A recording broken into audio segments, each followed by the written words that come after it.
Chers auditeurs, dear listeners, bonjour. welcome to Comme d'Archi Podcast Season 6. Saison 6, dans le monde fascinant des architectes. And in the architectural projects. Je suis Anne-Charlotte Deponte, passionnée d'architecture et docteur des universités en histoire de l'archi. I am one of the spokespersons of Anne-Charlotte, who is a PhD in architecture history. Merci. Thank you. D'être avec moi aujourd'hui. To be with us today. Et And maintenant, now, lundi en français, place au talent. and Wednesday, let's talk projects. In English, of course. Bienvenue dans Comme d'Archi. Hello everyone. Hello Fabien Lasserre. Thank you for being with us today. You are architect. In 2 or 3 sentences, could you introduce us to your practice? Yes, hello everyone. So, I'm Fabien. I'm architect by training, actually. I did my architecture school in Toulouse, in southwest of France, and I worked as an architect for a few years, like maybe 6-7 years, and then during my architecture practice, I moved to Montreal in Canada, and after 3 years working in an architecture studio over there, I had a chance to join a company called GSM Project, and I'm still with them. And GSM is an exhibition design company, so we imagine a visitor experience for different kind of public, and we do project in different kind of thematics. Like we do a museum, of course, as exhibition designers, but we do also a brand experience.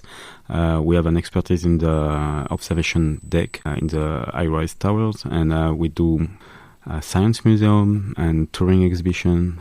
So all kind of project where visitor can have fun. and live an experience. And now can you tell us about your project in the French Pavilion at the Osaka exhibition? Yeah, so we have been appointed as a winner of a public market for to design all the visitor experience in the pavilion, in the French Pavilion at Expo 2025 in Osaka. So the building was built. It was another competition, but the architect was Coldefi and Carlo Ratti, and French and Italian architect. So, but we had to collaborate in a way, because there is a relationship between the different space, the exterior and the interior.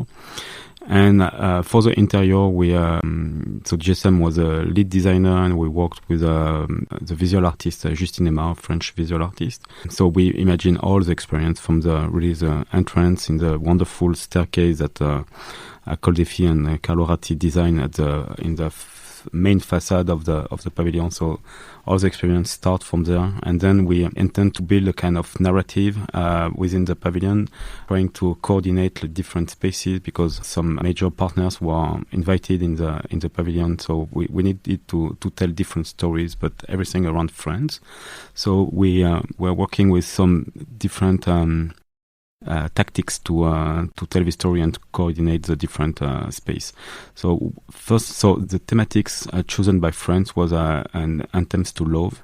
So we worked with that, but didn't want to go to the cliche of love in France, Paris, so romantic. So we worked with a different aspect of love between France and Japan, and try to make a story about that. So we work with a Japanese legend called the Akaito. It's a kind of red thread between two people, the two little fingers, and that was kind of the fil rouge of the experience in the pavilion. But we also work with the hands, because most of the partners in the French pavilion, and in a way was very important for the savoir-faire, for the techniques, for the different stuff.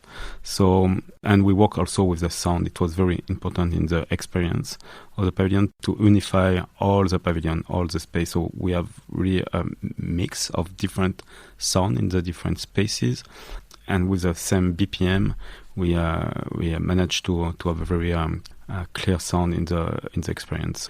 And then in the different space, we explore like the French universe, and that's kind of showcase of France for the rest of the world. So, and we still exist. We still exist a little bit, but one of the client was asking to us that most of the young Japanese, they are not that much interested in France now. So one of the mission was to present France on a nice ways, and to give them the wish to travel to France, like the older people, Japanese, used to come a lot to France, but a little bit less with the younger generation. So, and the show ends up with a wonderful multimedia show celebrating the love between France and Japan. So we worked on this show also. And for the people, for the disabled, accessibility was one of the big constraints we have. So we have, of course, the main pass is with stairs in the front of the building, but you can have a shortcut with an elevator for the disabled people, and also you start at the first floor. Second floor for other part of the world, but on the floor, upper floor, and then you start. It's very flat, and then you have a escalator, and then you also have a shortcut with the elevator.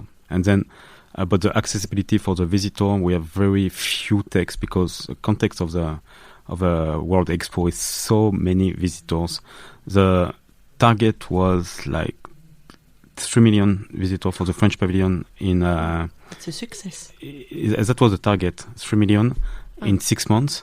Yeah. And for the 6 first weeks, we had 500,000. So we're on the basis of 4.5 million. So that's 27,000 visitors a day. Mm-hmm. So that's a lot of people. So the flow, the path is very is wide. We took everything in account to do something very smooth, and we have not that much text because it's just really the feeling, the experience. So I think it works perfectly for all kind of people with disabilities. Okay, thank you very much. You're welcome. Thank you for inviting me. Bye bye everyone, and see you next Wednesday for New Comme d'Archi in English. Take care of yourself. Bye bye. Bye. Thank you. Thank you too.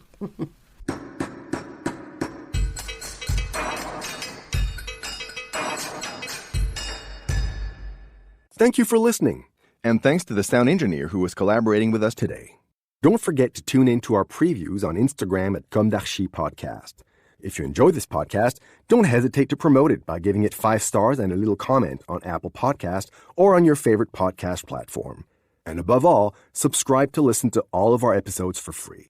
See you soon, and until then, take care of yourself.